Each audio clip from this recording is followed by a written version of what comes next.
Thẩm Thanh Nhan sinh 4 đứa con non, để tôi giúp cô xử lý nhé. Không thể nào. Thẩm Hoan, ngươi đã làm gì chúng? Mang 4 đứa con hoang này ném lên Xích Kim Sơn cho ta.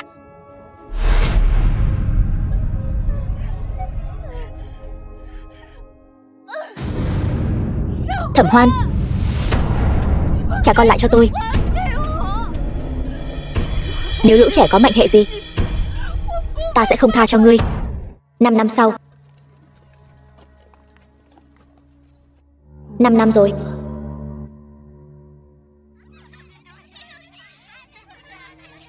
Nếu con tôi còn sống, cũng bằng tuổi mấy đứa nhỏ này rồi.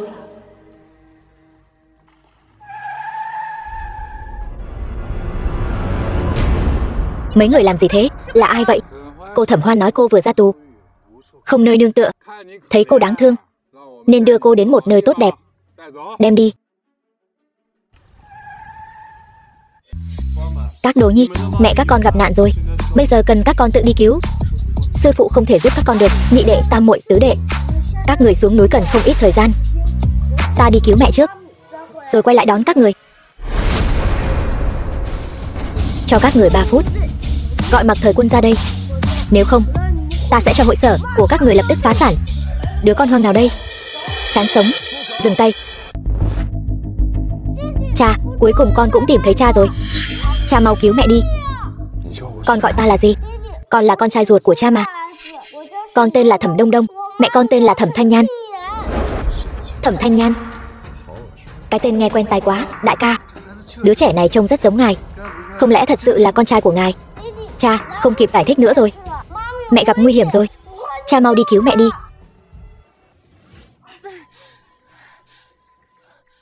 Thẩm Hoan, thật là cô hại tôi ngồi tù 5 năm vẫn chưa đủ sao? Cô đưa tôi đến đây, truy cùng đuổi tận tôi, có lợi gì cho cô? Tôi chính là muốn cô cả đời dẫm đạp trong vũng bùn, để cô vĩnh viễn không thể ngóc đầu lên được. Cô làm nhiều chuyện xấu như vậy, cô không sợ trời đánh sao? Tháng sau, tôi sẽ gả cho gia chủ Mặc gia.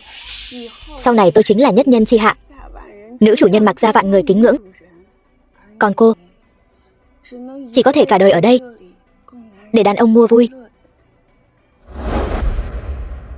Ở đây là 50 vạn. Tao muốn mày chơi Thẩm Thanh Nhan đến tàn, xong việc sẽ cho mày thêm 50 vạn nữa. Không thành vấn đề.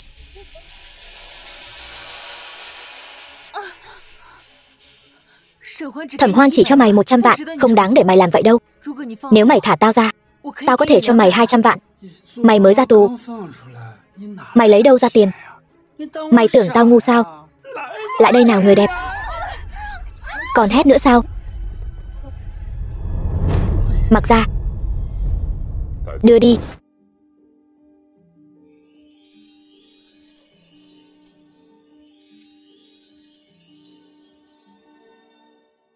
Trên người cô ta lại có hương hoa lài.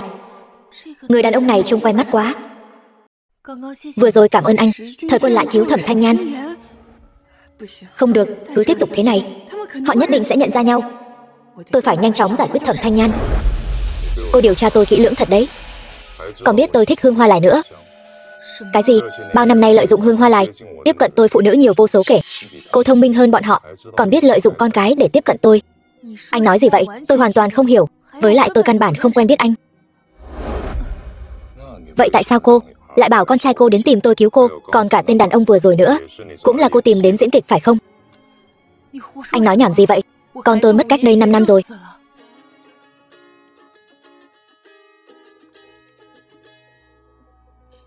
Thẩm Thanh Nhan, cút ngay về Thẩm gia, nếu không tôi sẽ đập nát cho cốt của mẹ cô. Cô không được động vào cho cốt của mẹ tôi sẽ không tha cho cô đâu.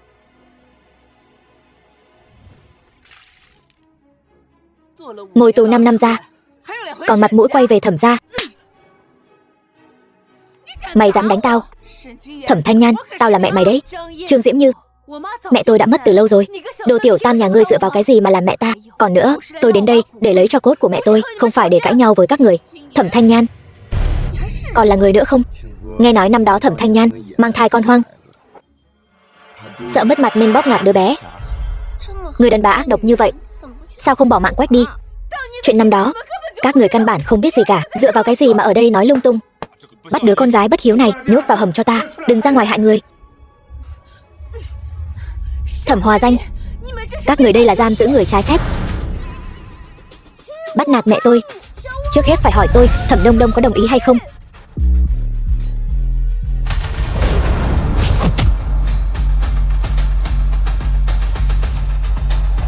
Mẹ đừng sợ, con sẽ bảo vệ mẹ. Nó gọi tôi là mẹ. Được lắm Thẩm Thanh Nhan, mày dám dẫn theo một đứa nhỏ đến đây gây rối. Thẩm Thanh Nhan, cô và đứa nhỏ này lập tức quỳ xuống dập đầu xin lỗi ta. Nếu không, ta sẽ đập nát hũ cốt của mẹ cô ra thành từng mảnh. Đừng. Tôi quỳ. Khoan đã, là anh. Thời Quân, sao anh lại đến đây? Đương nhiên là tôi gọi cha đến rồi. Cha thấy rồi chứ? Thẩm Hoan là một người phụ nữ xấu xa. Mấy năm trước mạo danh mẹ tôi còn chưa đủ, bây giờ còn bắt nạt mẹ tôi. Mấy năm trước, Thẩm Hoan, cô thật sự là người mà tôi muốn tìm mấy năm trước sao? Thời Quân, người ở bên cạnh anh đêm đó chính là tôi. Đây chỉ là một đứa trẻ lai lịch không rõ ràng. Lời nó nói không thể tin được một chữ nào. Đồ đàn bà xấu xa, cô quên năm xưa đã vứt bỏ 4 đứa con của mẹ ta rồi sao? Tôi chính là Đại Bảo, Thẩm Đông Đông.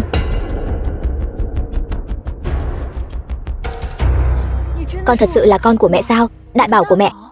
Vâng mẹ. Con và các em được trưởng môn Xích Tinh Các nhặt về nuôi lớn. Sư phụ còn dạy con võ công nữa. Thật tốt quá, con của ta vẫn còn sống. Trời ơi, nếu Thẩm Hoan thật sự vứt bỏ con của Thẩm Thanh Nhan thì thật quá độc ác. Thẩm Hoan lại là người như vậy sao? Thật kinh tởm. Thẩm Hoan, cô còn gì để giải thích nữa không? Thời Quân, nhất định là Thẩm Thanh Nhan đang hãm hại tôi. Cô ta từng ngồi tù, chuyện gì mà không làm ra được. Đứa con hoang này nhất định là do cô ta tìm đến diễn trò. Anh nhất định đừng để cô ta lừa. Vậy sao?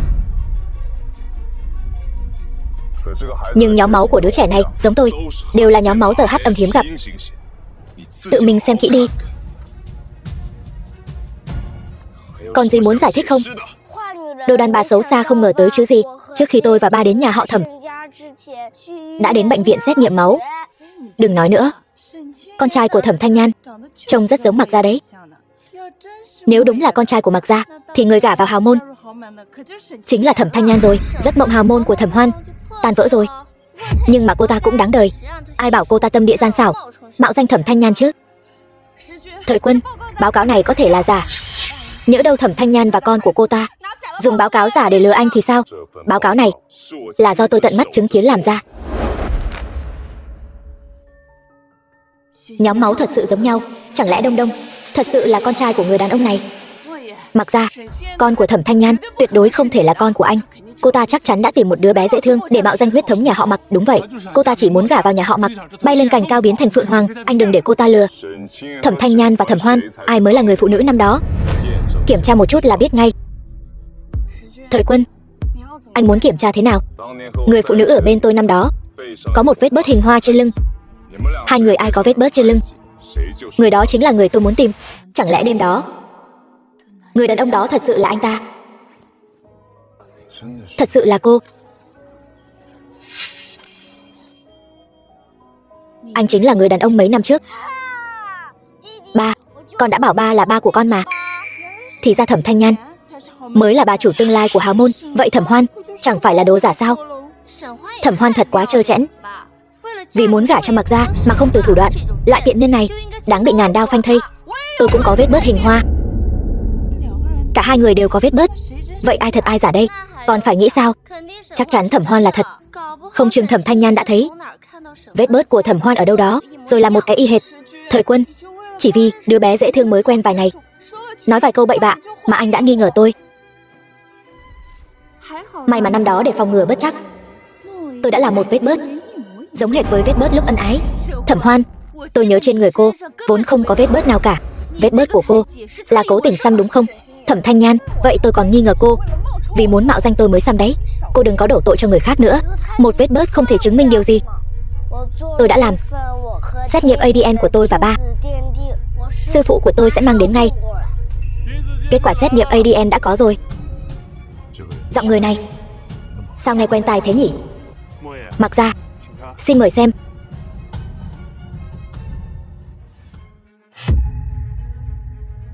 Thời Quân, giờ thì anh tin rồi chứ? Đứa nhỏ đáng yêu này căn bản không phải con của anh. Nó và Thẩm Thanh Nhan cùng một ruột, toàn là lừa đảo. Điều này làm sao có thể xảy ra được? Mẹ, con của Thẩm Thanh Nhan có thể vẫn còn sống. Hơn nữa, bọn họ dường như còn biết Thời Quân chính là cha của chúng. Cái gì? Tuyệt đối không thể để Mặc Gia nhận mặt mấy đứa nhỏ này.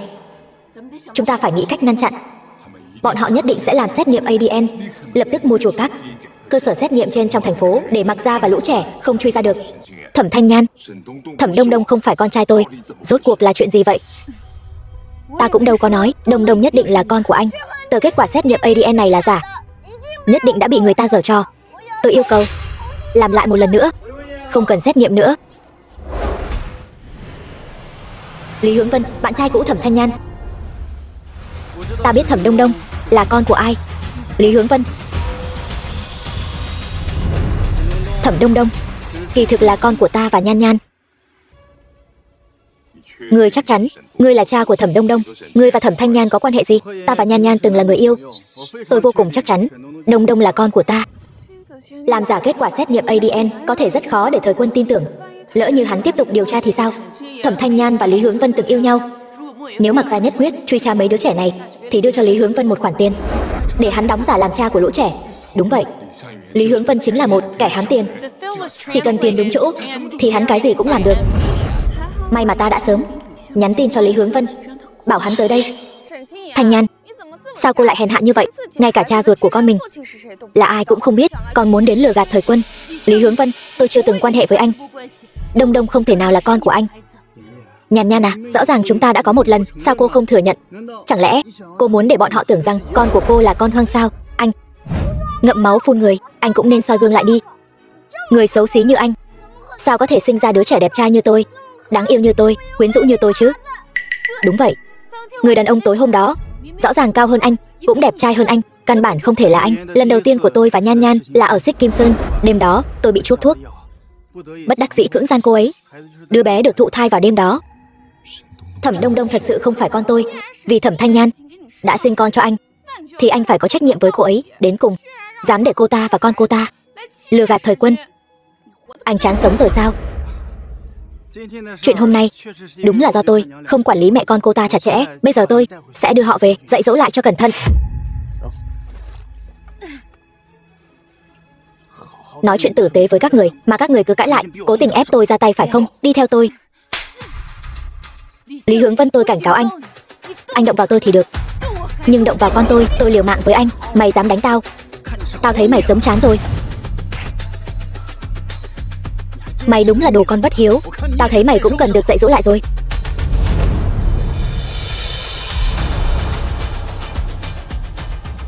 Hình như anh không có tư cách đánh Thẩm Thanh Nhan và con cô ấy. Mặc ra tôi chỉ thấy chúng hỗn láo với mọi người nên muốn dạy dỗ chúng một chút thôi. Sự việc sẽ được điều tra rõ ràng trước khi sự thật được phơi bày.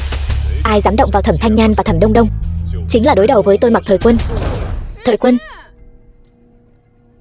Trương Diễm Như, trả cho cốt của mẹ tôi cho tôi, nếu không tôi sẽ báo cảnh sát. Mẹ ơi xem con. Đuổi theo đi.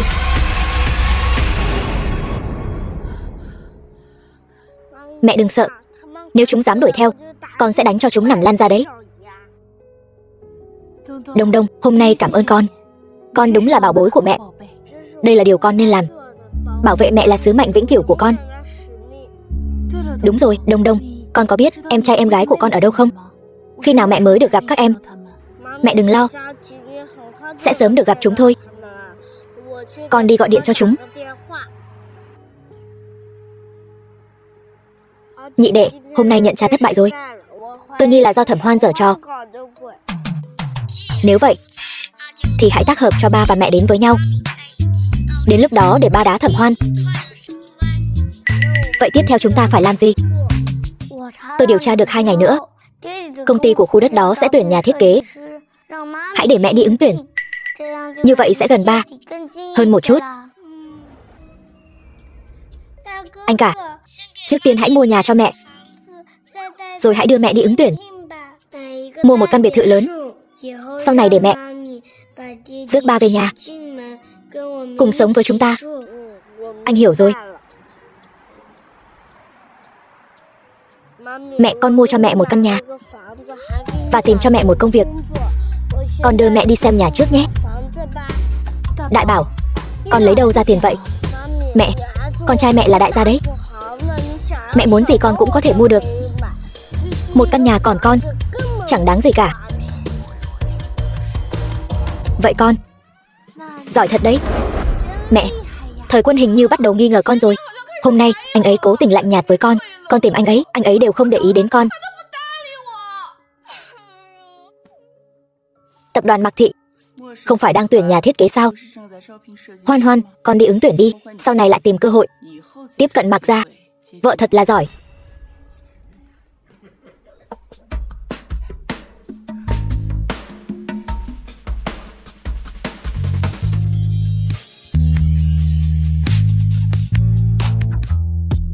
Cô theo dõi tôi sao? Anh cũng quá tự luyến rồi đấy. Tôi đến ứng tuyển, không rảnh rỗi theo dõi anh.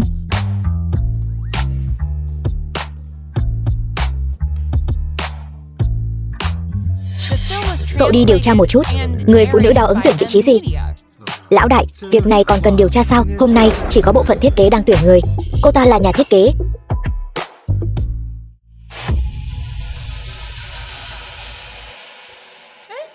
Giao Giao,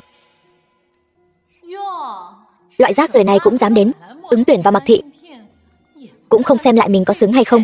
Giao Giao, cậu đừng nói chị tôi như vậy. Tuy rằng chị ấy bây giờ sa cơ lỡ vận, nhưng dù sao trước đây cũng từng là một nhà thiết kế ưu tú. Từng ưu tú thì đã sao? Ngồi tù mấy năm ra, không phải cũng là đồ bỏ đi sao? Cho dù tôi là đồ bỏ đi, cũng tốt hơn kẻ ngốc không biết xếp hàng.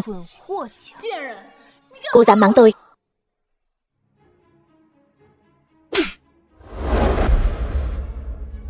Thẩm Thanh Nhan, cô dám đánh tôi? Cô biết tôi là ai không? Cô là cái thá gì? Đánh thì đánh, có gì không dám. Hôm nay tôi sẽ cho cô biết cái giá của việc chọc giận tôi. Bảo vệ, bắt người phụ nữ này lại cho tôi. Thẩm Thanh Nhan, cô còn không xứng đụng vào một sợi tóc của tôi. Dám đánh tôi sẽ cho cô trả giá đắt. Tại sao phải xin lỗi cô? Người sai là cô, sao cô không dập đầu cho tôi một cái? Thẩm Thanh Nhan, Giao Giao là tiểu thư nhà họ Trần đứng top 10 trong danh sách những người giàu nhất Bắc Thành đấy. Cô chọc vào cô ấy, tiêu đời là cái chắc. Trần gia Bắc Thành, vậy chẳng phải là nhà cô của Mạc gia sao? Chẳng lẽ cô ta chính là Trần Hân Giao, em họ của Mạc gia? Đúng vậy, Mạc gia chính là anh họ tôi, cũng là người nắm quyền của Mạc Thị. Chỉ cần tôi gọi điện cho anh ấy, Thẩm Thanh Nhan sẽ lập tức bị đuổi ra khỏi công ty. Anh họ, em bị bắt nạt ở phòng nhân sự, mau đến banh em đi. Toang rồi, Trần Hân Giao thật sự là em họ của Mạc tổng sao? Thẩm Thanh Nhan tiêu đời rồi. Anh họ tôi sắp đến rồi. Cô tiêu đời chắc rồi. Bắt Thẩm Thanh Nhan quỳ xuống đất cho tôi. Quỳ mau, đừng đụng vào tôi. Tất cả dừng tay lại cho tôi. Anh họ, chính là Thẩm Thanh Nhan này, bắt nạt em.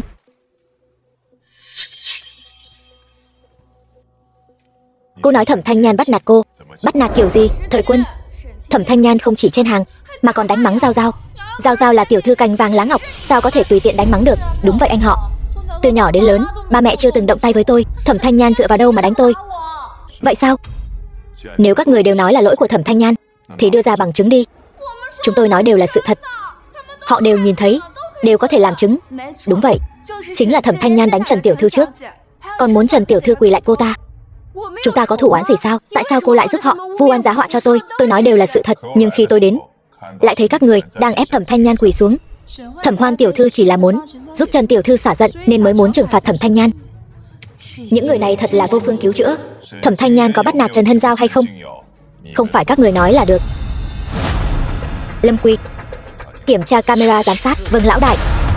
Đừng kiểm tra camera nữa, tôi có bằng chứng chứng minh mẹ tôi bị oan. Mẹ, con là Nhị Bảo, Thẩm Nam Nam của mẹ. Nhị Bảo, mẹ cuối cùng cũng gặp được con rồi. Chú Mặc là Thẩm Hoan và Trần Hân Giao vẫn luôn nhắm vào mẹ con. Không tin thì xem đi.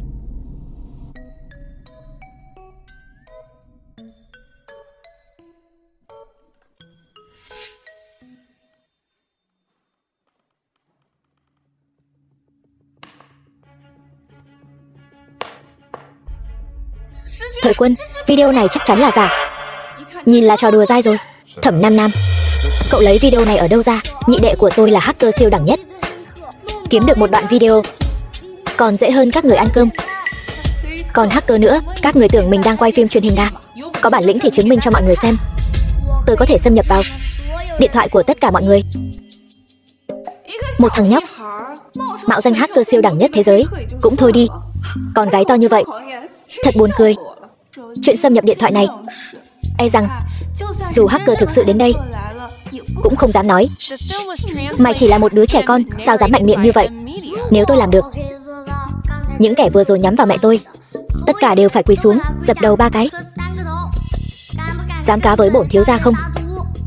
Cá thì cá, ai sợ ai chứ? Tôi không tin còn có thể lật trời được. Để tránh các người nuốt lời, tôi sẽ để chú Mặc làm chứng. Chú Mặc, được không ạ? Được.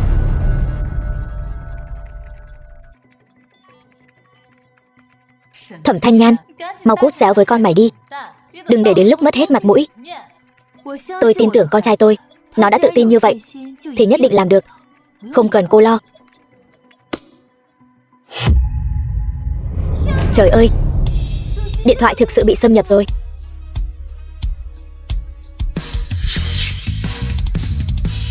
Bây giờ điện thoại của các người đã hoàn toàn bị tôi khống chế. Mau quỳ xuống cho mẹ tôi. Chú Mặc, họ đã hứa sẽ quỳ lại mẹ, nhưng bây giờ ai cũng nuốt lời. Chú phải đòi lại công bằng cho mẹ. Chú Mặc, mau dùng uy lực của chú trấn áp bọn họ, bắt họ xin lỗi mẹ. Bắt những kẻ vừa mắng Thẩm Thanh Nhan ấn xuống đất, dập đầu 3 cái rồi mới thả đi.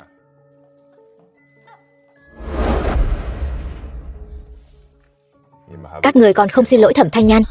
Anh họ, em là em gái của anh đó, sao lại banh vực người ngoài như Thẩm Thanh Nhan? Đúng vậy Thời Quân, Thẩm Thanh Nhan là cái thá gì? Cũng xứng để chúng tôi xin lỗi cô ta sao? Dập đầu hay xin lỗi? Các người chọn đi.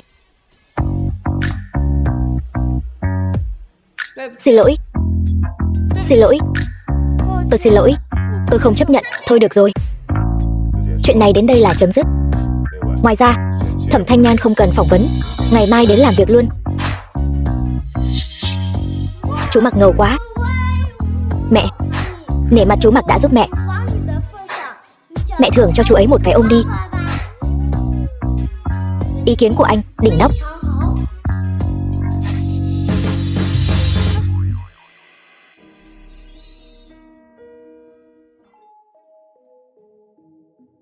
Đây là tóc của mấy đứa nhỏ này và của tôi.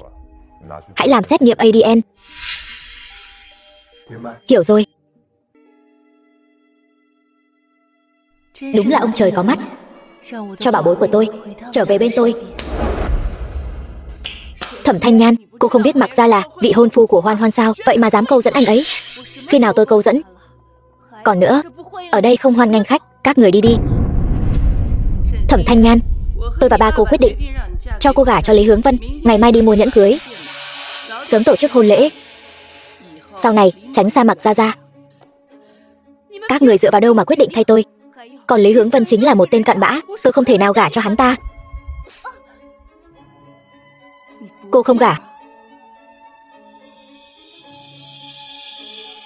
vậy con của cô?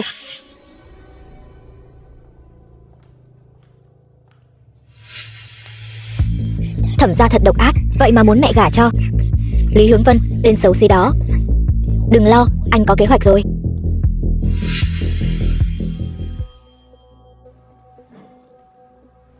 Nhan Nhan, cuối cùng cũng đến rồi, đi chọn nhẫn thôi. Lý Hướng Vân, tôi sẽ không cưới anh. Hôm nay tôi đến chỉ là để đối phó với Thẩm gia. Thẩm Thanh Nhan, cô là đồ gái đã có con, cô kiêu ngạo cái gì? Tôi có thể đi cùng cô là tôi đã xem trọng cô rồi. Đừng có không biết điều. Không giả vờ được nữa phải không? Tôi biết anh cấu kết với Thẩm Hoan. Tôi sẽ không để cho đôi gian phu dâm phụ các người được như ý đâu. Hôm nay cô không gả cũng phải gả, không đến lượt cô quyết định. Thằng nhóc thối, hôm nay con phải mua nhẫn cưới cho Thẩm Hoan. hôn sự của hai đứa đã nên được định đoạt từ lâu rồi. Vâng bà nội, cháu biết rồi. Thời Quân, Lý Hướng Vân, lúc đó tôi bị ép mang thai, là anh nói chia tay. Bây giờ lại đến giả làm cha của đứa bé, cưới tôi. Anh là loại người cặn bã gì vậy? Đồ rách nát xứng với loại người cặn bã, vậy chẳng phải vừa hay sao? Đồ khốn. Thẩm Thanh Nhan, cô dám đánh tôi. Giỏi rồi phải không? Dám đánh mẹ tôi, chán sống.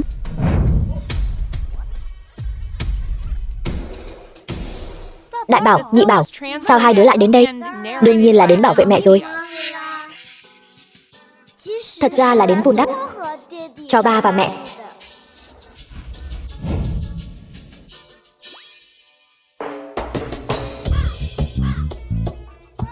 Ba và mẹ hôn nhau kìa. Anh đi kiểu gì vậy? Nhầm lẫn. Không biết sao lại ngã. Ba, con thấy ba ngã cũng giỏi đấy chứ. Hay là ngã thêm lần nữa cho tụi con xem đi. Anh lại muốn làm gì? Không phải. Anh. Ba đã hôn mẹ rồi. Phải cưới mẹ đó. Hôm nay, mua cho mẹ một chiếc nhẫn cưới đi. Nhị Bảo, con không được nói bậy. Thẩm Thanh Nhan, cô thật không biết xấu hổ. Cô lại lợi dụng con nít, quyến rũ Thời Quân phải không? Còn bảo anh ấy mua nhẫn cho cô nữa. Cô có bị bệnh không vậy? Vừa rồi là anh ta tự đụng vào tôi. Chuyện nhẫn là con nít nói đùa thôi. Miếng ngọc bội này của cô là từ đâu ra? Chẳng lẽ em biết miếng ngọc bội này? Đây là miếng ngọc bội mà mấy năm trước một người đàn ông đưa cho tôi. Đây là ngọc bội gia truyền của Mạc gia. Người đàn ông đó chính là anh. Con hiểu rồi. Hồi đó là Thẩm Hoan đã trộm miếng ngọc bội mà bố tặng cho mẹ, mới có thể giả mạo mẹ thành công. Thẩm Hoan, thật sự là như vậy sao? Nói bậy bạ gì vậy? Miếng ngọc bội này là do Thời Quân tặng tôi. Cô đừng hòng cướp nó đi. Tiểu Hoan, cô một mực khẳng định ngọc bội là do tôi đưa cho cô. Vậy tôi hỏi cô, lúc đó tôi đưa nó cho cô trong hoàn cảnh nào? Sự việc đã đến nước này, chỉ có thể bịa ra thôi. Thời Quân, anh quên rồi sao? Đêm đó, trong bụi cỏ, anh đưa ngọc bội cho em, bảo em giữ gìn cẩn thận. Anh sẽ phái người đến đón em. Đều khớp cả. Đêm đó, tôi đã đánh mất ngọc bội ở trong núi. Thẩm Hoan lúc đó, cô cũng có mặt ở đó. Cứ đoán bừa cũng đoán đúng. Lời cô nói căn bản không đáng tin. Ngoài những gì cô vừa nói ra, còn có chuyện gì khác nữa không? Ví dụ như, chúng ta đã gặp nhau như thế nào? Đêm đó, tôi có thể chứng minh những gì Thẩm Hoan nói đều là sự thật. Khốn kiếp, ta quên mất đuổi Lý Hướng Vân đi rồi. Anh chứng minh thế nào? Bởi vì ngọc bội mà Thẩm Thanh Nhan đánh rơi năm xưa đang ở chỗ ta. Lý Hướng Vân, ngươi nói bậy bạ gì đó? Lúc đó ngươi căn bản không ở trên núi. Nếu ngươi nói ngọc bội ở chỗ ngươi, vậy thì ngươi lấy ra xem nào. Đây là năm đó, sau khi ta và Thẩm Thanh Nhan phát sinh quan hệ, tín vật đính ước mà ta tặng nàng, nhưng lại bị nàng làm mất. May mà ta lại nhặt được. Thời Quân, người đàn ông của Thẩm Thanh Nhan rõ ràng là Lý Hướng Vân. Cô ta còn đến đây chia rẽ quan hệ của chúng ta, thật là lòng dạ khó lường. Lý Hướng Vân, ta làm sao có thể cùng loại người thối nát như ngươi phát sinh quan hệ được chứ? Thanh Nhan, ta biết nàng vẫn còn vì chuyện năm xưa ta ép nàng chia tay mà hận ta, nhưng dù sao đi nữa, ta nói đều là sự thật. Anh còn nhớ năm xưa là anh ép tôi chia tay. Vậy bây giờ anh lại dây dưa không dứt, là có ý gì? Vì con, anh muốn tái hợp với em. Anh, người đang nói dối. Ngọc bội của Mạc gia độc nhất vô nhị, sao ngươi có thể có được? Mạc gia, ngọc bội của ta không phải thật, là hàng nhái cao cấp. Khối ngọc bội này chưa từng bị người ngoài nhìn thấy, sao ngươi làm giả được? Mạc gia, ngọc bội này mấy năm trước đã từng bị ta nhặt được. Ta thấy nó khá đẹp, nên làm cái giả để chơi. Ta sao lại không nhớ chuyện này? Năm đó đến tìm ta lấy ngọc bội là Mạc lão phu nhân, cũng chính là bà nội của Mạc gia. Alo, bà nội, ngọc bội nhà chúng ta đã từng bị mất. Có chuyện này sao? Mấy năm trước khi con ở nước ngoài đã từng bị mất một lần, bị một người tên Lý Hướng Vân nhặt được, là ta bỏ ra 1 triệu mua lại. Được, con biết rồi bà nội. Thời Quân, anh thấy chưa? Em nói đều là sự thật. Thẩm Thanh Nhan tâm địa bất chính, vì chia rẽ chúng ta mà không từ thủ đoạn. Chuyện này e là không đơn giản như vậy. Thẩm Thanh Nhan, cô đã cùng Lý Hướng Vân sinh con rồi, sau này còn dám câu dẫn Thời Quân. Đừng trách ta không khách khí. Người đàn ông mà ngươi xem như bảo bối, ta chưa chắc đã thích. Hơn nữa, ai lại giống như ngươi, thích câu dẫn đàn ông như vậy. Trong lòng cô ta rất tệ. Thẩm Thanh Nhan, cô chán sống rồi. Thẩm Hoan, ta mặc kệ ngươi với Lý Hướng Vân đã làm chuyện mờ ám gì. Sau này ngươi còn như vậy, cứ động tí là đánh ta. Lần sau ta chặt tay ngươi.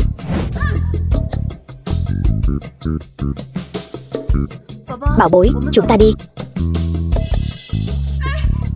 Thời Quân, bà nội không phải nói bảo anh mua nhẫn cưới cho em sao? Hôm khác nói. Thời Quân,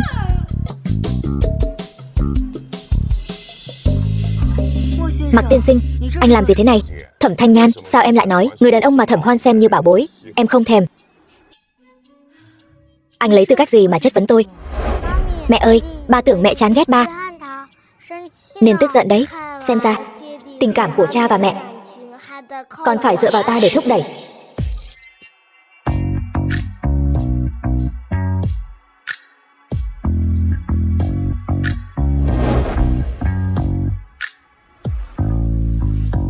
Buông ra.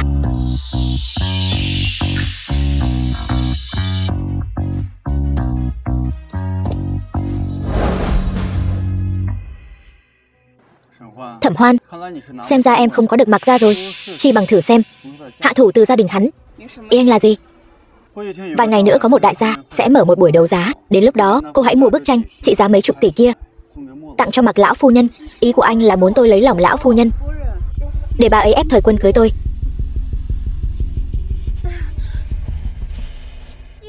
Anh làm gì vậy?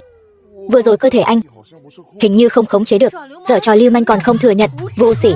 Mẹ đừng giận. Con kể cho cha và mẹ một chuyện vui nhé. Chuyện gì? Mời cha và mẹ tuần sau tham gia một buổi đấu giá. Đến lúc đó em gái cũng sẽ đến đó. Em gái? Thẩm Thanh Nhan, đồ vô dụng như cô mà cũng dám đến buổi đấu giá cao cấp thế này. Thật là mặt dày mày dạn. Loại hạ đẳng như các người cũng có thể đến đây, tại sao tôi lại không thể đến? Thẩm Thanh Nhan, đây là buổi đấu giá do một đại gia bí ẩn tổ chức. Đồ rác rưởi như cô e là còn không có tư cách bước vào phòng đấu giá. Tôi có tư cách hay không không phải do cô quyết định. Tôi đã đến đây rồi, tôi nhất định có thể vào được. Vậy thì cô vào đi, cho chúng tôi xem nào. Tôi sẽ đưa cô ấy vào.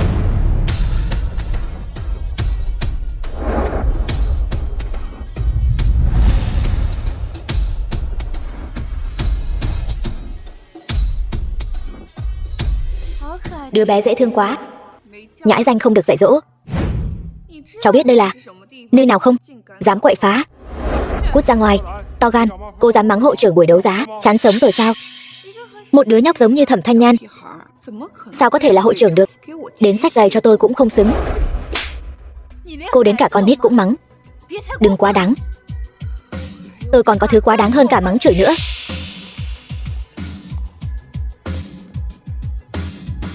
Thẩm Hoan, cô đang làm gì vậy? Thời Quân. Thẩm Thanh Nhan dẫn theo đứa bé này mạo nhận là hội trưởng buổi đấu giá. Anh phải dạy dỗ cô ta cho tốt. Anh mau dạy dỗ bọn họ đi. Nó là con gái của Thẩm Thanh Nhan. Sao cô biết đứa bé này mạo nhận là hội trưởng? Anh xem, nó mặc đồ chợ, vừa nhìn là biết xuất thân từ gia đình không ra gì. Làm sao có thể là hội trưởng được? Thẩm Thanh Nhan, nếu cô biết điều thì mau chóng dẫn đứa nhỏ này cút đi. Nếu không đợi lát nữa hội trưởng đến thì các người đẹp mặt. Phải đó, đứa nhóc này e là còn chẳng có cả thư mời đâu nhỉ. Làm sao có thể là hội trưởng được? Chuyện này còn chưa đến lượt các người lo đâu. Các người có tin hay không, tôi chỉ cần một cú điện thoại là sẽ có người mời tôi vào. Bạn nhỏ, tuy cháu rất ngầu nhưng khoác lác như vậy có hơi quá không? Dì xinh đẹp, dì cứ chờ xem cháu sẽ xử lý bọn họ thế nào nhé. Thẩm Thanh Nhan, tôi cứ tưởng cô đã đủ chảnh rồi, không ngờ đứa nhỏ này còn chảnh hơn cả cô. Đúng vậy, nếu nhóc thực sự là hội trưởng, tôi sẽ gọi cháu một tiếng tổ tông. Được, đây là cô nói đấy. Tứ bảo, mau dẫn mấy người đến sảnh khách sạn đón chị. Diễn cũng khá giống đấy.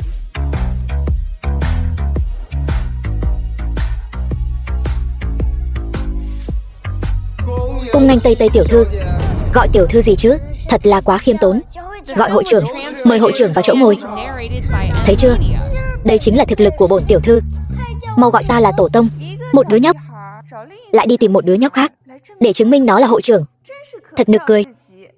Tôi thấy các người chính là do Thẩm Thanh Nhan tìm đến gây rối đấy.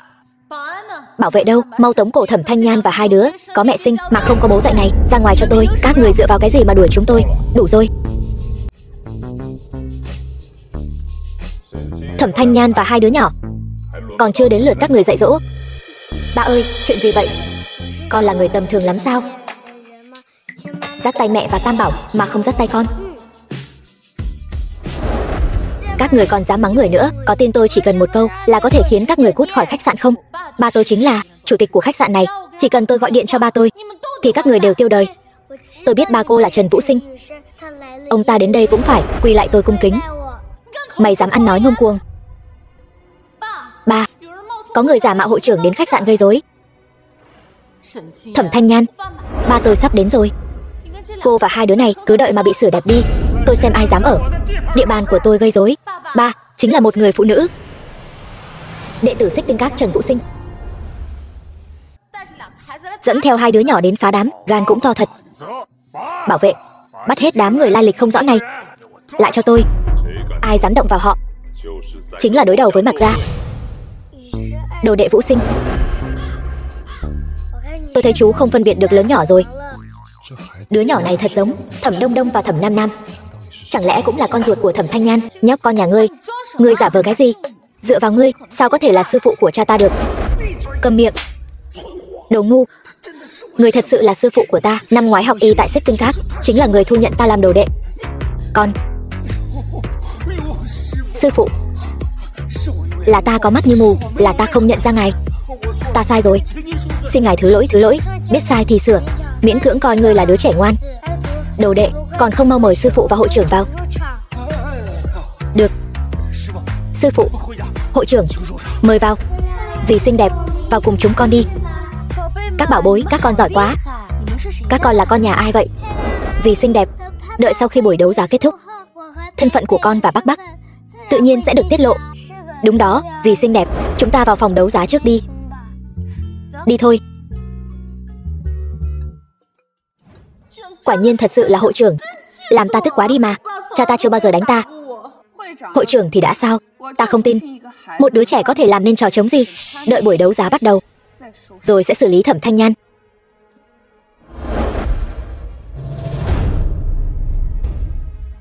Buổi đấu giá nghệ thuật di sản phi vật thể đầu tiên của Bắc Thành chính thức bắt đầu.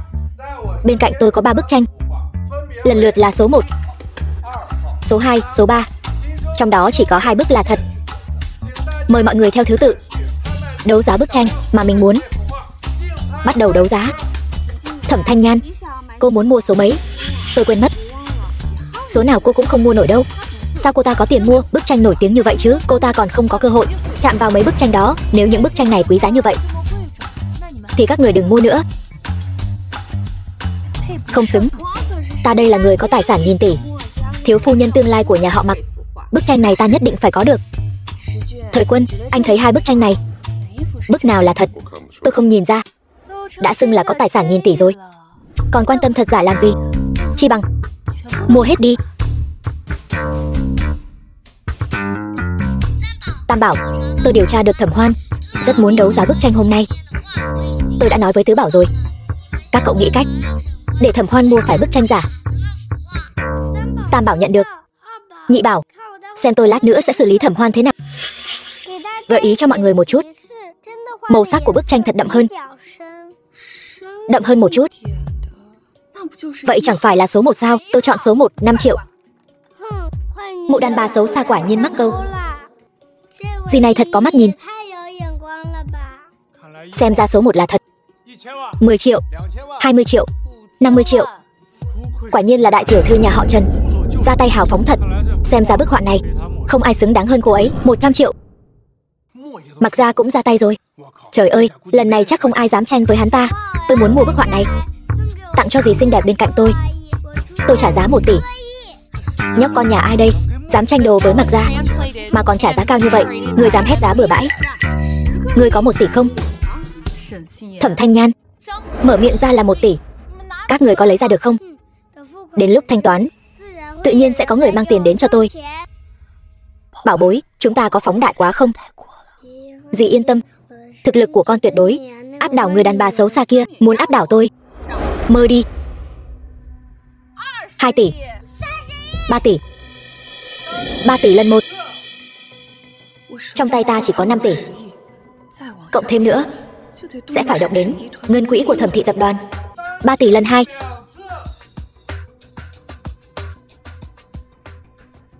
3 tỷ lần 5 tỷ.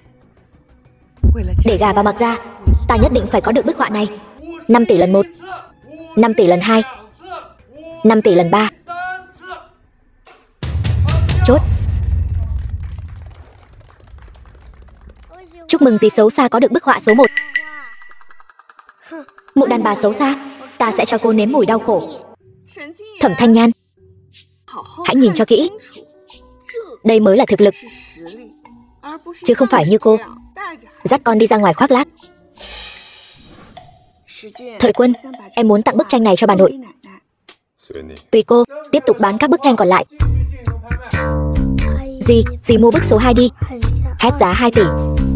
Sao ngươi lại bắt đầu giả vờ rồi? 2 tỷ, ngươi lấy ra được không? Cô vội gì? Sư phụ tôi lát nữa sẽ mang tiền đến cho tôi. Này, ngươi tưởng có sư phụ là ghê gớm sao? Biết đâu sư phụ ngươi cũng nghèo rớt mồng tơi. Cô vội gì? Sư phụ đến ngay đây. Ta muốn xem sư phụ của đứa phế vật này là nhân vật lớn nào. Ta từ xa đã nghe thấy có người nói đồ đệ ta là phế vật. Chán sống rồi sao? Đây là người đàn ông lần trước đem giấy giám định đến Thẩm gia. Hắn ta và Thẩm Thanh Nhan có quan hệ gì? Mặc đồ hiệu trợ vào phòng đấu giá cao cấp thế này, người chắc không phải là thứ đàn ông rác rưởi mà Thẩm Thanh Nhan tìm đến đó chứ. Sao người biết sư phụ của nhóc này không có 2 tỷ chứ? Có bản lĩnh thì bảo hắn ta lấy 2 tỷ ra cho mọi người xem đi. Nếu tôi có thể lấy ra 2 tỷ, hai người các người tự tát mình 5 cái bạt tai, mở miệng ra là 2 tỷ, lấy ra được không? Các người cứ nói đi, có dám cá với tôi không? Cá thì cá, tôi chắc chắn các người không lấy ra được. Sư phụ đưa chi phiếu cho họ xem. Tôi thấy chi phiếu này cũng là giả. Một đứa trẻ sao có thể có nhiều tiền như vậy? Cho dù là sư phụ của nó cũng tuyệt đối không thể nào lấy ra nhiều tiền như vậy được, vì mọi người đều nói chi phiếu là giả. Vậy thì để vị thúc thúc này đến phân biệt một chút. Được. Biểu ca, em thấy anh không cần xem đâu. Mấy tên nhà quê này đừng nói là 2 tỷ, 10.000 tệ cũng không lấy ra được. Chi phiếu là thật. Sao có thể? Thời Quân, anh có nhìn nhầm không? Cô đang nghi ngờ tôi sao? Bây giờ các người có thể tát vào mặt mình rồi. 5 cái, không được thiếu cái nào. Thời Quân, các người lại đi cá cược với một đứa trẻ, thôi thì phải nhận. Tát đi. Nếu các người không muốn tự tát, tôi sẽ giúp các người. Thẩm Thanh Nhan, cô dám đánh tôi? Vừa vào cửa, cô đã nhắm vào tôi và mấy đứa nhóc. Tôi đã sớm muốn đánh các cô rồi. Cô không có tư cách này. Phiền các người giúp tôi giữ Thẩm Hoan và Trần Hân giao lại. Tôi phải tắt nốt 4 cái tát còn lại. Tôi trợ lý Mặc Thời Quân, Lâm Quy, có thích hợp không? Lâm trợ lý, tôi thấy anh làm được. Anh giúp tôi đặc biệt thích hợp. Thẩm tiểu thư, cô cũng thấy rồi đấy, tôi bị ép buộc.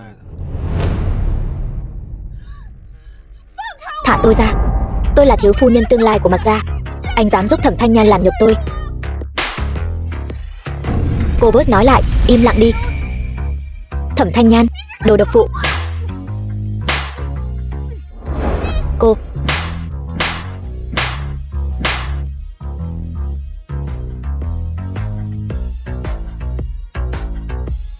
Thẩm Thanh Nhan, tôi đường đường là đại tiểu thư Trần gia, từ nhỏ được nâng niu như sao trên trời. Tất cả mọi người đều coi tôi là trung tâm. Cô dựa vào cái gì mà đánh tôi? Dì xinh đẹp ngầu quá. Khiêm tốn nào. Biểu ca, vừa rồi anh rõ ràng có thể ngăn cản Thẩm Thanh Nhan, sao anh lại giúp cô ta? Cô đang dạy tôi làm việc sao?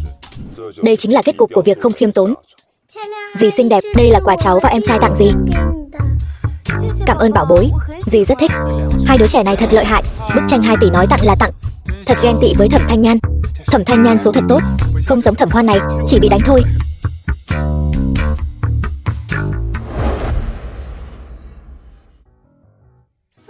Tả Lương, quả nhiên là cậu. Sau khi tốt nghiệp đại học, nhiều năm không gặp, suýt nữa không nhận ra cậu. Trước đây tôi còn thích cậu đấy. Nhanh như vậy đã quên tôi rồi. Thật là đồ vô lương tâm. Đừng nhắc chuyện trước kia nữa. Tôi nghe nói 4 đứa trẻ đều do cậu nuôi dưỡng. Tôi thật sự cảm ơn cậu. Cô ấy làm sao mà lại thân thiết với 2 đứa trẻ đó như vậy? Lão đại, chẳng lẽ 2 đứa trẻ đó cũng là con của Thẩm Thanh Nhan? Trước đây không phải nói năm đó cô ấy sinh 4 đứa sao? Lần trước tôi bảo anh làm xét nghiệm ADN, đã có kết quả chưa? Bên cơ quan giám định nhanh nhất cũng phải 1 tuần mới có kết quả. Biết rồi. Tây Tây bảo bối, các con cũng là con của mẹ đúng không? Dạ đúng rồi mẹ. Linh cảm của mẹ quả nhiên không sai.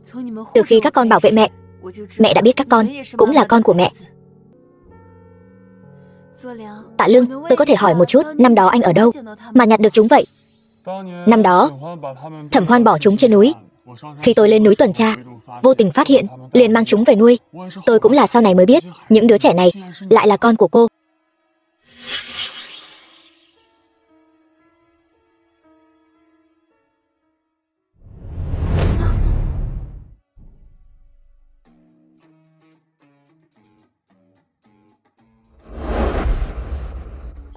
Thẩm Thanh Nhan, cô quen người đàn ông này chưa đến 1 ngày mà đã dính lấy anh ta thế này.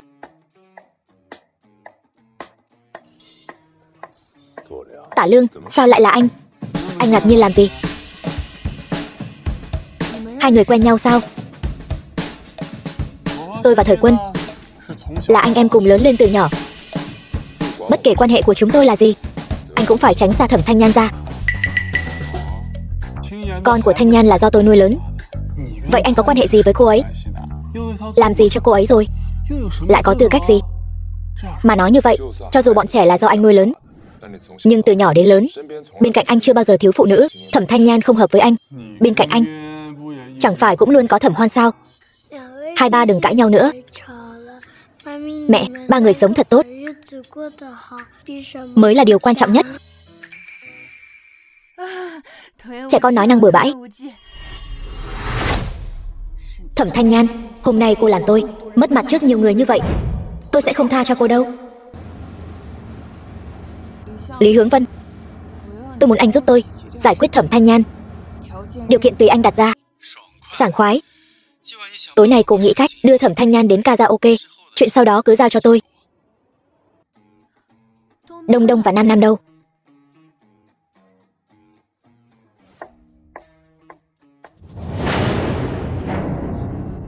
Chuyện gì thế này?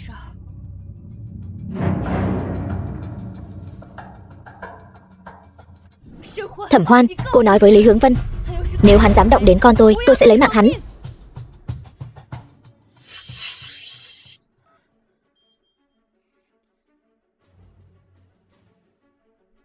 Tam bảo, tứ bảo, mẹ có việc phải ra ngoài một lát. 2 con ngoan ngoãn ở nhà nhé.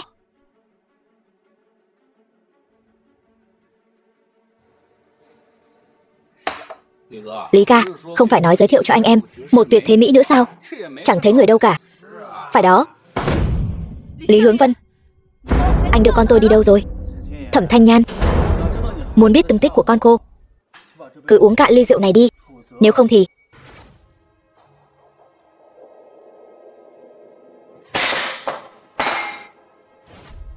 Giờ thì có thể trả con lại cho tôi rồi chứ?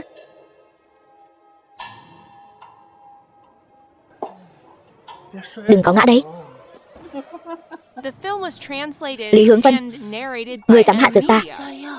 Thẩm Thanh Nhan, lần này cuối cùng ta cũng có được nàng rồi.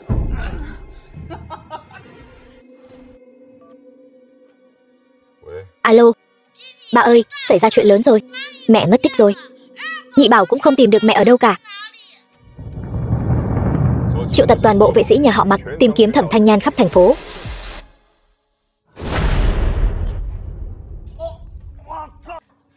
Còn ngây ra đó làm gì? Bắt cô ta lại cho ta. Lão đại, Thẩm Thanh Nhan ở kia. Thẩm Thanh Nhan, đứng lại đó cho ta. Đứng lại. Thẩm Thanh Nhan, khuya rồi cô đến đây làm gì? Cứu tôi với. Mặc ra, sao ngài lại ở đây? Lý Hướng Vân, người đã làm gì Thẩm Thanh Nhan? Chúng tôi là người yêu, đang chơi nhập vai thôi. Tôi đưa cô ấy về đây Đi thôi. Người đâu? Đánh gãy chân Lý Hướng Vân. Mặc Gia đừng làm vậy. Mặc Gia, tôi biết lỗi rồi. Mặc Gia, tôi biết lỗi rồi. Xin ngài rủ lòng thương tha cho tôi. Đưa tôi về. Tôi muốn tìm con tôi. Lý Hướng Vân còn hạ dược cô ấy nữa.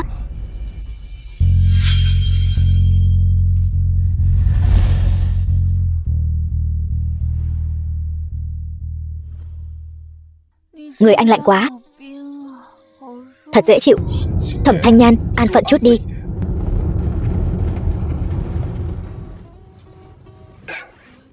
Này Thẩm Thanh Nhan, nhìn cho rõ tôi là ai. Mặc tiên sinh, làm ơn để tôi được mát mẻ chút đi.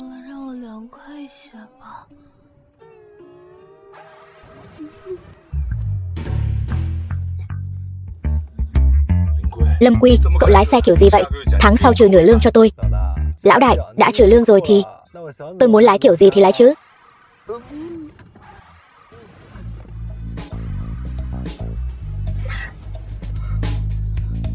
Cho tôi hôn một cái.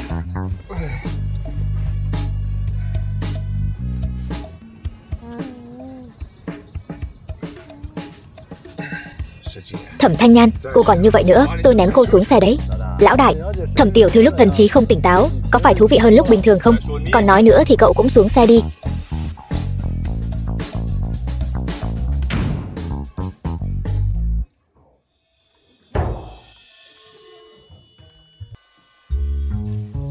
Thẩm Thanh Nhan, cô dội chút nước lạnh là tỉnh táo lại thôi.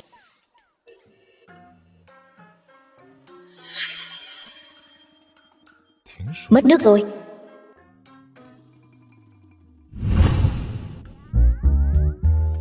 Điện cũng cúp luôn rồi.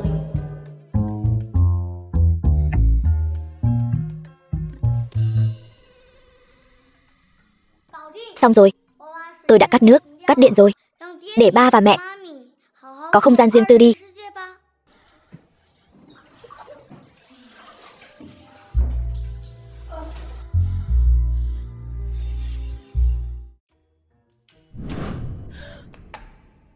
Sao anh lại ở nhà tôi? Anh không làm gì tôi chứ? Thẩm Thanh Nhan, tối qua tôi mới là người bị ép buộc.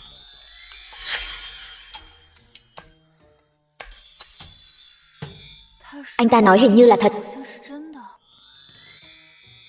Vậy tôi không làm gì anh chứ? Tôi sẽ không chịu trách nhiệm với anh đâu. Yên tâm, tối qua không có chuyện gì xảy ra cả. Lão đại, tiệc mừng thọ của lão phu nhân sắp bắt đầu rồi. Được, tôi biết rồi. Tôi sẽ quay về ngay. Đúng rồi, video Lý Hướng Vân bắt cóc Thẩm Nam Nam là giả đấy. Tối qua tôi đã cho Lâm Quy điều tra rồi. Hóa ra là Thẩm Hoan và Lý Hướng Vân lừa mình đến đó. Mẹ ơi, mẹ mau dậy trang điểm đi. Chúng con đưa mẹ đi dự tiệc. Tiệc gì? Các con tại sao nhất định phải bắt mình đến tham dự tiệc mừng thọ của Mặc lão phu nhân? Thẩm Thanh Nhan, cô thật sự rất giỏi. Tối qua vừa ở quán karaoke xong, hôm nay đã có tinh thần đến tham dự tiệc rồi. Chuyện tối qua tôi biết là cô sai người làm. Đồ đáng đánh. Sát khí của cô nặng quá đấy. Mấy tên đàn ông đó hầu hạ cô chưa được tốt sao? Thất vọng lắm chứ. Thẩm Thanh Nhan muốn hủy hoại cô. Cô tưởng chỉ dựa vào Lý Hướng Vân thôi sao? Tôi có nhiều cách lắm. Đánh người rồi. Đánh người rồi. Là ai? Đưa con đàn bà điên này đến Mặc Gia, để cô ta ở chỗ Mặc Gia phát điên đánh người vậy. Hoan Hoan, có chuyện gì vậy? Giao Giao, tôi cũng không biết chuyện gì nữa. Cô ta vừa xông vào đã đấm đá tôi túi bụi. Cô xem, mặt tôi bị cô ta đánh sưng lên rồi. Thẩm Thanh Nhan, hôm nay là tiệc mừng thọ của bà ngoại tôi. Cô dám ở đây gây rối, tôi sẽ xé nát mặt cô. Cô ra tay tàn độc quá, 1 đánh 2. Lão đại, xảy ra chuyện rồi. Thẩm Thanh Nhan và Thẩm Hoan đánh nhau rồi. Yên tâm, Thẩm Thanh Nhan không thua được đâu. Nhưng mà Trần Hân Giao đang giúp Thẩm Hoan. Cái gì? 2 đánh 1. Còn động đậy nữa tin tôi tát cô không? Tôi phục rồi. Thẩm Thanh Nhan ngầu thật. 1 đánh 2 mà vẫn thắng.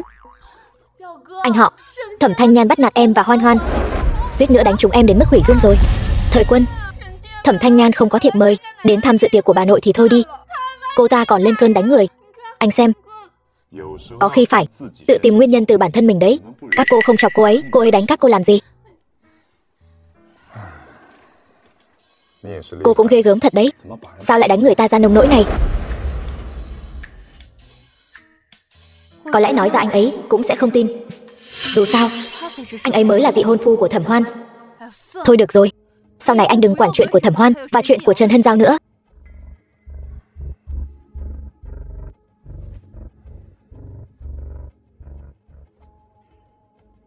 Cô dẫn 3 người họ đi sửa soạn một chút. 3 vị tiểu thư mời đi theo tôi.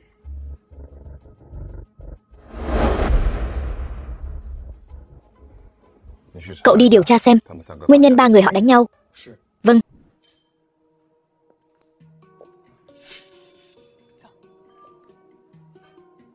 Thẩm Thanh Nhan, sao cô còn chưa đi?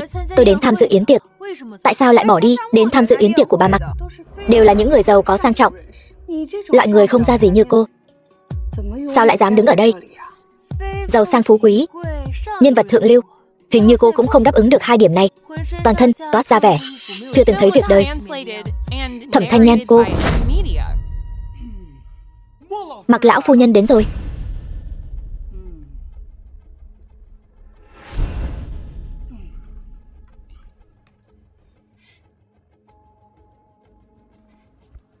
Bà nội bà đến rồi.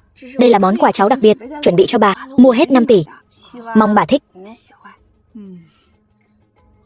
Hoan Hoan có lòng rồi. Nếu ta không nhìn lầm thì bức tranh này hẳn là tranh thật của đại sư Tây Nhan. Vậy thì Thẩm tiểu thư quả không hổ danh là thiếu phu nhân tương lai của Mặc gia, ra tay thật hào phóng. Thẩm Thanh Nhan, sao cô lại đến dự tiệc mừng thọ của bà ngoại mà tay không thế? Qua mọi người tặng đều là những thứ vô giá, cứ chọn đại một món cũng là thứ mà Thẩm Thanh Nhan cả đời cũng không kiếm được. Làm sao cô ta có thể tặng nổi chứ? Ai nói mẹ tôi không tặng nổi quà? Cháu mang quà mẹ chuẩn bị đến rồi đây.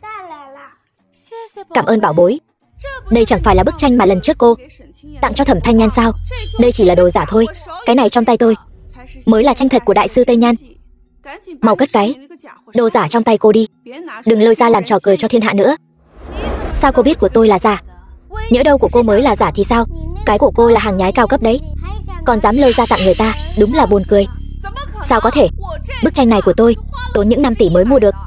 Lũ nhà quê các người có biết 5 tỷ là khái niệm gì không? 2 đứa nhà quê này từ đâu tới? Còn dám nghi ngờ tranh Thẩm Hoan tiểu thư tặng là giả, thật là không có kiến thức. Đúng vậy, Thẩm tiểu thư là ai chứ? Đó chính là cháu dâu tương lai của Mặc gia. Sao cô ấy có thể tặng đồ giả được? Phải không? Chuẩn rồi. Tôi thấy người không biết coi hàng chính là các người. Các người cũng giống Thẩm Hoan, đều không được thông minh lắm. Tôi không chấp với các người. Bà nội, xin bà hãy nhận lấy. Vậy bà không khách sáo nữa. Thẩm Thanh Nhan, tại sao cô không dám tặng bức tranh này cho bà? Là vì không dám sao? Tôi có gì mà không dám? Bà nội, đây là lòng thành của con. Mời bà. Láo xược. Cô là ai? Dám tặng đồ giả cho tôi? Ngươi coi nhà họ Mặc ta là cái gì? Bà nội, bà bớt giận. Điều tra rõ ràng rồi hãy nói. Lão phu nhân, bức tranh này không phải đồ giả. Tôi tin con gái tôi, nó sẽ không nói dối. Thẩm Thanh Nhan, có phải đồ giả không? Cô vừa mở ra thì mọi người đều biết rồi. Cô bớt nói nhảm nhí ở đây đi. Thẩm Thanh Nhan, cô không lừa được chúng tôi đâu. Định lừa bà ngoại tôi phải không? Cô thật ghê tởm. Con và mẹ không có lừa người. Con có thể chứng minh cho mọi người thấy bức tranh của mẹ mới là thật. Làm sao con chứng minh được? Con, Thẩm Tây Tây, chính là Tây Nhan mà các người vừa nhắc đến. Cả 2 bức tranh đều là do con vẽ. Nhưng bức của Thẩm Hoan chỉ là lúc con buồn chán vẽ chơi cho vui thôi. Một con nhóc chưa đến 6 tuổi dám tự xưng là Tây Nhan đại sư. Cái tài khoác lác này là di truyền từ mẹ mày phải không? Thẩm Tây Tây, trẻ con nói dối là không tốt. Mặc thúc thúc tin Thẩm Hoan hay tin con? Con thật sự là Tây Nhan đại sư. Chẳng lẽ thúc thấy không giống sao? Cháu đã nói mình là Tây Nhan Đại Sư, thì làm sao chứng minh? Mọi người có biết trưởng môn Tả Lương của Xích Tinh Các không? Ông ấy là sư phụ của con, còn con chính là bộ trưởng bộ phận nghệ thuật của Xích Tinh Các. Lừa ai đấy? Dì nhỏ Hứa Tử Cách của tôi là người của bộ phận nghệ thuật Xích Tinh Các. Sao tôi chưa từng nghe dì ấy nói đến cháu là Tây Nhan Đại Sư Hứa Tử Cách? 1 năm cũng không gặp tôi được mấy lần, không nhắc đến tôi với dì cũng là chuyện bình thường. Hứa Tử Cách chính là nữ họa sĩ nổi tiếng thành danh khi còn trẻ đó. Nghe nói cô ấy 18 tuổi đã đạt giải thưởng quốc tế. Đó chính là nhân vật huyền thoại của giới mỹ thuật. Nếu cô ấy đến đây, con nhóc này và cô ấy chẳng phải sẽ lộ tẩy sao? Đúng vậy. Cho dù Hứa Tử Cách đến, cũng phải gọi tôi một tiếng sư tôn, vì cô ấy là đồ đệ của sư huynh tôi. Ba bảo bối của tôi, ngầu quá đi. Nhóc con này thật lợi hại. Cháu dám tự xưng là sư tôn của dì nhỏ tôi. Tôi sẽ bảo dì ấy đến dạy dỗ các người. Dì nhỏ tôi sẽ đến ngay. Thẩm Thanh Nhan và con gái cô cứ chờ bị trừng phạt đi. Hôm nay Thẩm Tây Tây tôi muốn xem thử một họa sĩ nhỏ bé như Hứa Tử Cách có dám trừng phạt tôi không? Ai dám mạo danh sư tôn của ta? Thật sự là chán sống rồi phải không? Dì nhỏ, Thẩm Thanh Nhan lại dám nói con của cô ta là sư tôn của dì. Trẻ con phạm lỗi. Đệ tử Xích Tinh Các Hứa Tử Cách, người lớn cùng tội, vậy thì để ngươi thay con của ngươi nhận lấy bài học. Vô lễ. Ở địa bàn của Mạc gia cũng dám làm càn. Người đâu, ném người đàn bà này ra ngoài. Khoan đã, ngươi nghĩ ta dễ bắt nạt lắm phải không? Mẹ ơi, đánh cô ta mạnh vào. Ngươi. Hứa Tử Cách láo xược, ngay cả sư tôn của ngươi cũng không nhận ra, còn dám đánh sư mẫu của ngươi. Mau xin lỗi sư mẫu ngươi ngay. Sắp tiêu đời đến nơi rồi mà còn giả vờ. Thẩm Thanh Nhan, cô mau xin lỗi dì nhỏ tôi ngay, nếu không tôi sẽ cho con của cô lên núi cho chó hoang ăn thịt. Ai cho phép các cô nói chuyện với sư tôn và sư mẫu như vậy? Dì nhỏ, gì chứ? Thật sự là sư tôn của dì. Sư tôn? Chuyện này thấy ma rồi. Tất cả là do con có mắt như mù, không nhận ra người. Xin sư tôn thứ lỗi, lời ta nói không tính, để mẹ quyết định đi. Xin sư mẫu thứ lỗi, ta không tha thứ cho kẻ đã đánh ta. Sư mẫu, tất cả đều là lỗi của Thẩm Hoan và Trần Hân Giao, là do chúng xúi giục tôi mới khiến tôi hiểu lầm người. Bây giờ tôi sẽ phạt chúng. Hai đứa ngu ngốc các ngươi, còn không mau xin lỗi sư tôn và sư mẫu, nếu không ta không tha cho các ngươi đâu. Tại sao phải xin lỗi Thẩm Thanh Nhan? Cô ta dùng tranh giả lừa bà nội, chẳng lẽ không nên dạy dỗ sao? Đúng vậy. Bắt tôi xin lỗi loại rác rưởi này, thả lấy mạng tôi luôn đi. Tất cả im miệng cho ta. Bức tranh sư mẫu tặng là tranh thật của sư tôn Tây Nhan. Ngươi dám nghi ngờ sư tôn? Ngươi chán sống rồi sao? Không thể nào, dì nhỏ. Chắc chắn là vì đứa trẻ này là sư tôn của dì, nên dì mới giúp nó nói dối. Ba tôi trước đây ở Xích Tinh Các đã gặp trưởng môn Tả Lương. Tôi sẽ nhờ ba tôi mời trưởng môn đến để chứng minh có phải là đại sư Tây Nhan hay không. Không cần tìm nữa, ta đang ở đây. Thẩm Thanh Nhan, trưởng môn đến rồi. Kế hoạch bị bại lộ rồi. Tả Lương, ngươi đến xem giúp ta. Hai bức tranh này, bức nào là thật? Không cần xem, Thẩm Tây Tây là đồ đệ của ta, họa sĩ đỉnh cao trẻ tuổi nhất thế giới. Thứ con bé tặng cho bà nội nhất định là tốt nhất. Trưởng môn Tả Lương, chẳng lẽ bức tranh Thẩm Hoan tiểu thư tặng mới là giả sao? Không sai, bức tranh của Thẩm Hoan chẳng qua là Tây Tây vẽ chơi thôi. Chuyện này làm cả buổi trời, hóa ra là Thẩm Hoan tặng đồ giả. Vậy mà còn quay lại cắn ngược Thẩm Thanh Nhan một cái. Người này thật là mưu mô. Thẩm Hoan, cô tặng tranh giả cho Mạc lão phu nhân là có dụng ý gì? Không thể nào. Bức tranh này rõ ràng là tôi mua trong buổi đấu giá, còn là Thẩm Tây Tây bán cho tôi. Thẩm Tây Tây hôm đó đã nói rồi, trong 3 bức có bức giả và bức thật. Vậy mà cô lại muốn mua bức giả. Cô dám chơi tôi. Đồ ngu ngốc. Bị một đứa trẻ con đùa cho xoay vòng vòng, thật là mất hết mặt mũi của tôi. Thẩm Thanh Nhan, cô và con cô tính kế tôi, hại tôi mất hết mặt mũi. Sao cô lại ác độc như vậy? Đó cũng là cô đáng đời. Đây chính là báo ứng của cô. Thời Quân, tất cả những chuyện xảy ra hôm nay nhất định là do Thẩm Thanh Nhan đã tính toán từ trước. Cô ta chính là muốn em mất mặt trong tiệc mừng thọ của bà nội. Nhưng tôi thấy là cô cứ nhắm vào Thẩm Thanh Nhan. Thẩm Thanh Nhan từ khi vào bữa tiệc đã đánh em. Cô ta bắt nạt em như vậy, em phản kháng lại chẳng lẽ có sai sao? Thẩm Hoan nói đúng đấy. Thẩm Thanh Nhan đánh Thẩm Hoan và Trần Hân Giao ra nông nỗi đó. Chuyện này mọi người đều thấy rõ. Đúng vậy, Thẩm Thanh Nhan không phải thứ tốt đẹp gì. Bị nhắm vào cũng là đáng đời. Lão đại, nguyên nhân ba người họ đánh nhau đã điều tra được rồi. Là Thẩm Hoan và Trần Hân Giao gây sự trước. Mọi người xem đây.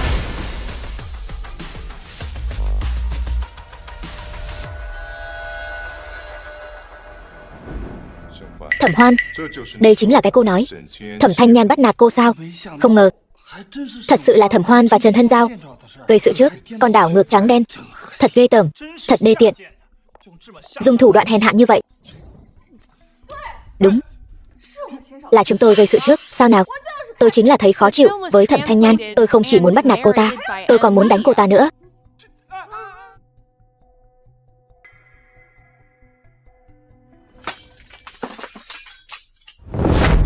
Thẩm Hoan, cô điên rồi. Lâm Quy, ném Thẩm Hoan ra ngoài cho tôi. Đi. Mặc tiên sinh, tôi bị thương ở tay, không cần anh bế tôi. Im miệng. Được thôi. Mẹ của Tứ Bảo bị thương rồi, dẫn theo đại ca và nhị ca đến nhà ba một chuyến. Mẹ. Bảo bối, sao các con lại đến đây hết vậy? Nghe nói mẹ bị thương, Tứ Bảo mang cho mẹ thần dược của hàng xóm.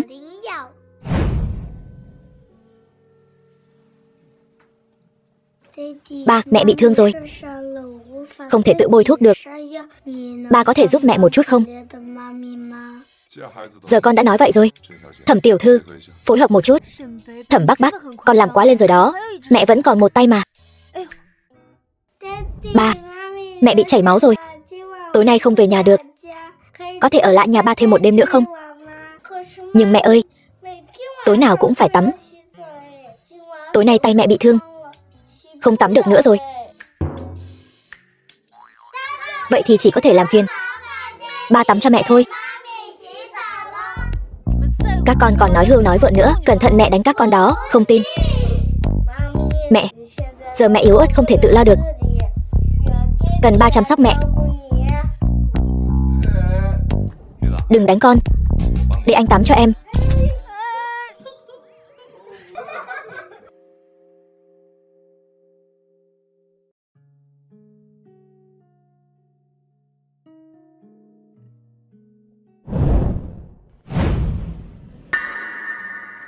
Vết thương của tôi đã khỏi rồi. Mặc tiên sinh, tôi có thể tự mình tắm, nhưng bọn trẻ nói muốn anh giúp em tắm. Giấu bớt hình hoa. Anh là ai? Anh muốn làm gì? Cứu tôi với, ta sẽ chịu trách nhiệm với cô. Anh, sao cứ nhìn tôi như vậy?